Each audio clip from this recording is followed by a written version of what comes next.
আসসালামু আলাইকুম, কেমন আছেন সবাই? আশা করি সবাই ভালো আছেন। Welcome back to my another video. আমি আজকে পাবনা থেকে ঢাকার উদ্দেশ্যে রওনা করেছি। আমি সচরাচর বাইকটা আমি ঈদের মধ্যেই নিয়ে আসি। আর আমি যখন বাইকটা নিয়ে আসি তখন আমি এই রুটটা ইউজ করি পাবনা থেকে ঢাকা যাওয়ার সময় বা ঢাকা থেকে পাবনা আসার সময়।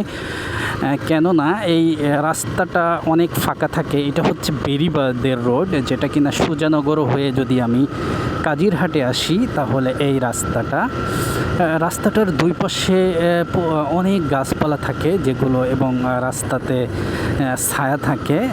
এই জন্যই আমি আসলে এই রুটটা ইউজ করি।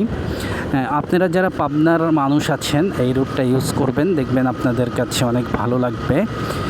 দেখেন, আপনি রাস্তার দিকে যদি তাকান, দেখেন নিট অ্যান্ড ক্লিন, পরিষ্কার পরিচ্ছন্ন রাস্তা, যেইটা কিনা আপনি ঢাকা শহর বলেন আর যে বিভাগীয় শহরগুলো বলেন, এরকম পরিষ্কার পরিচ্ছন্নতা আপনি আসলে পাবেন না। আমি যখন এই রাস্তা ধরে যাই তখন আমি নিশ্চিন্তে, হয়তো অ্যাক্সিডেন্ট হতে পারে যে কেউ যারা কিনা রোডে চলাফেরা করে, আর নসিবে যদি থাকে তাহলে অ্যাক্সিডেন্ট হবে, এটা স্বাভাবিক।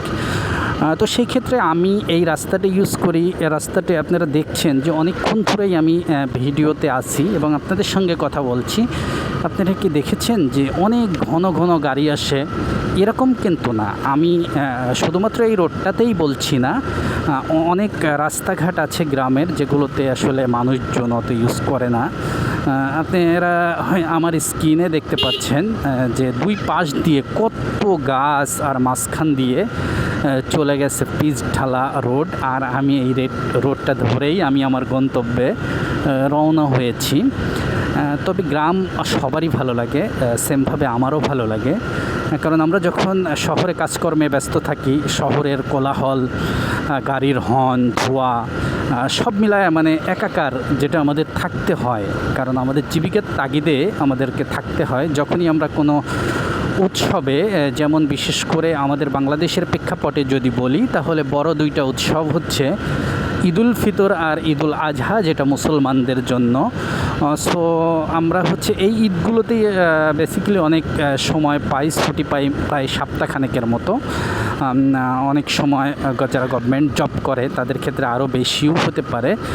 তো সব মিলায় আমরা যখন গ্রামে আসি তখন আমাদের আসলে অনেক ভালো লাগে, যেটা সবারই ভালো লাগে যারা গ্রামমুখী, যাদের শিকড় গ্রামে, যারা গ্রাম থেকে বড় হয়েছে, যারা গ্রামে বিলং করে, তাদের আসলে ভালো লাগার বিষয়টা অনেক কাজ করে। আর যে সমস্ত বাচ্চা কাচ্চারা শহরে বড় হয় তারা এই ফিলটা এখন পর্যন্ত আমার মনে হয় না পায়। যেমন আমার ছেলেই যখন গ্রামে যায়, আমার ছেলে অনেক অন্য অন্য বাচ্চাদের সাথে খেলার জন্য পাগল হয়ে থাকে। যতই রোদ কিসের গরম, তারা কিন্তু খেলার জন্য পাগল। আমি যে কথা বলছি এই ফাঁকে কিন্তু আপনাদেরকে আমি দেখানোর জন্য চেষ্টা করছি যে এই গ্রামের রোডগুলো কত মনোমুগ্ধকর হয়, এবং প্রশান্তির যে রাস্তা সেটা কিন্তু এই ভিডিওর মাধ্যমে আমি ফুটিয়ে তোলার চেষ্টা করছি। যারা বিশেষ করে গ্রামে আসে, আমি আবারও বলছি, যারা বিশেষ করে গ্রামে আসে তারা এই ফিলগুলো পায়। আর যারা অনেকে আছে যারা গ্রামে আসে না বা গ্রামে তাদের জন্মও না, তারা গ্রামের এই যে সৌন্দর্য, এই জিনিসটা